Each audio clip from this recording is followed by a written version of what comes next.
দেখো বন্ধুরা, এই সিতেহার মাছ, এই মাছটা দেখাতে পারিনি, কেটে এনেছি তো বাজার দিয়ে, ওই জন্য আর দেখাতে পারিনি। এই যে সিতেহার মাছ নিয়েছি, আর এই মশলা নিয়েছি, এই পেঁয়াজ, ধনেপাতা, টমেটো, আর রসুন দেবো, পেঁয়াজ ইয়ে দেবো, মানে হলুদ লবণ তো দেবোই। এটা মাখিয়ে নিই হলুদ লবণ দিয়ে, তারপরে রান্নায় চলে যায়। তেল দিয়ে দিয়েছি, তেল গরম হয়ে গেছে। এবারে আমি মাছগুলো ভেজে নেব। হলুদ লবণ মাখিয়ে নিয়েছি, মাখিয়ে নিয়ে মাছগুলো ভেজে নেব।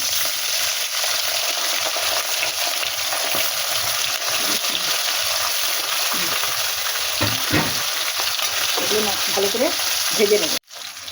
দেখো বন্ধুরা, এই মাছ ভাজা হয়ে যাচ্ছে, খুব কড়া করে ভাজবো না, অল্প অল্প ভেজে নিলাম। মাছটা ভেজে নিয়েছি, এবারে আমি রান্নায় চলে আসবো। এবারে লঙ্কা দিলাম, একটু গোটা জিরে দিলাম, তারপরে পেঁয়াজ দিলাম,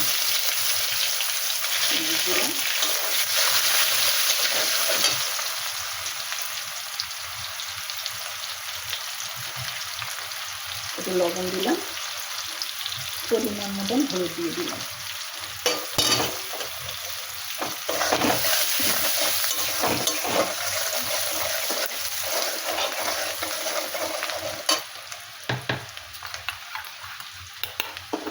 এইবারে ধনে জিরে আর শুকনো লঙ্কা, একটু আদা গুঁড়ো একসঙ্গে জলে ভিজিয়ে দিয়েছিলাম, এই মশলাটা আমি দিয়ে দিলাম।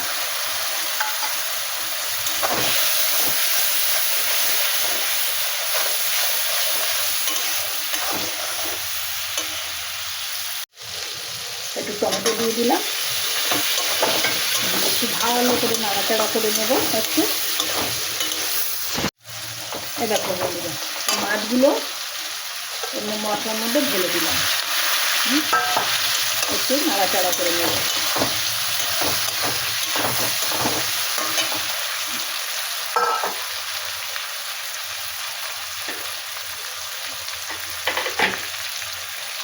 এবারে আমি একটু গরম জল দিয়ে দিলাম ঝোলের জন্য।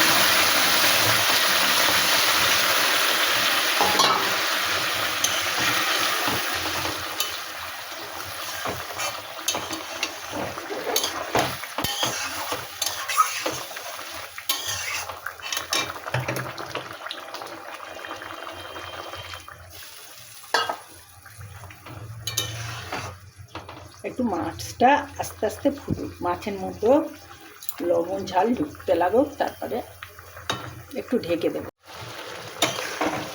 দেখো বন্ধুরা,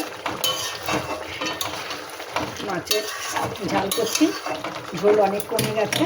এইবারে এর মধ্যে দেব আমি একটু সাদা সর্ষে আর তিল বাটা একসঙ্গে বেটেছিলাম, দিয়ে দিই।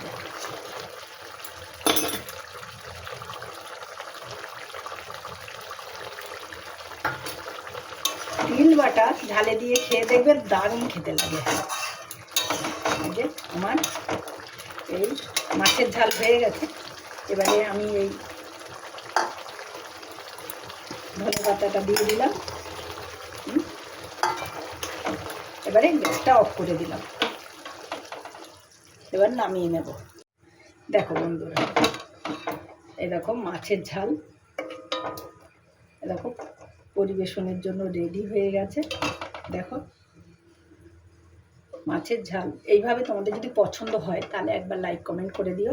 পুরো ভিডিওটা দেখার জন্য বন্ধুদের ধন্যবাদ।